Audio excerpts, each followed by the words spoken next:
The Bible says that we're to be in the world, but not of the world. And as I thought through these scriptures and thought about what's going on around us today, one of the things that stood out to me is the fact that as Christians, we ought to be affected by this virus, but not infected by it. Now, I'm not talking about literally infected and getting sick. And even if you happen to get sick, my prayer is that you get well. But we shouldn't be infected by the theories and the attitudes and the mindsets of the world around us. Again, I'm not saying don't be careful. I'm not saying don't wash your hands and don't be cautious. That's just plain wisdom. Infected by the attitudes and the mindsets that create fear and panic in our world. As I've thought through this, one of the things I've realized is that God is always looking to create and build something new, regardless of what seasons we face. And I was drawn to the book of Romans, chapter 5, verse 3, where he talks about glorying in tribulation because it produces perseverance, and perseverance produces character. And this kind of character produces hope. And this hope is a hope that does not disappoint.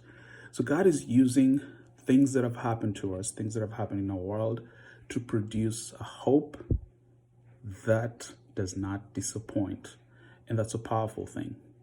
So my appeal to the church and the people of God and the Christians out there is that we should be the church even more, because now we've kind of been forced back into our homes and been forced to do everything through technology and stay put for a season.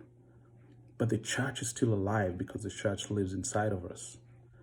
Now, God is bringing something out of this that's going to be purer and more real than what we had before, because He's taken away dependency on church buildings and church congregations and church gatherings so that we can go back and seek Him and find Him in the quiet and secret places and reveal the glory of God out of those places.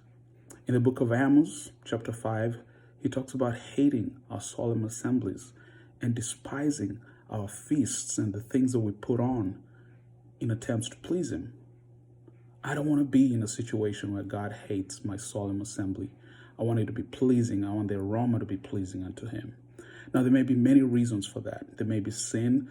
There may be things, elements that we're dealing with that are not right before God. Maybe selfish ambition. There may be all kinds of vile things that are going on in the midst of our solemn assemblies that cause God to hate it. So in this season, as we examine ourselves and examine our gatherings and our groupings, let's see those things that God hates and begin to eliminate them. And let's come back together when all this is over, a stronger, well-grounded church. Let us be affected but not infected by this. And even if you lose some money, the Bible tells us the love of money is the root of all kinds of evil.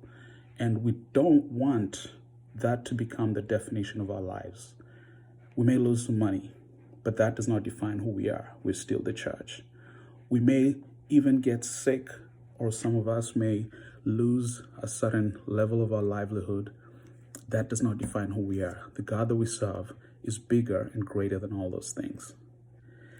So my push is that we would be the church and would find the reality of God, Jesus Christ, that lives inside of us, and begin to express that on a daily basis.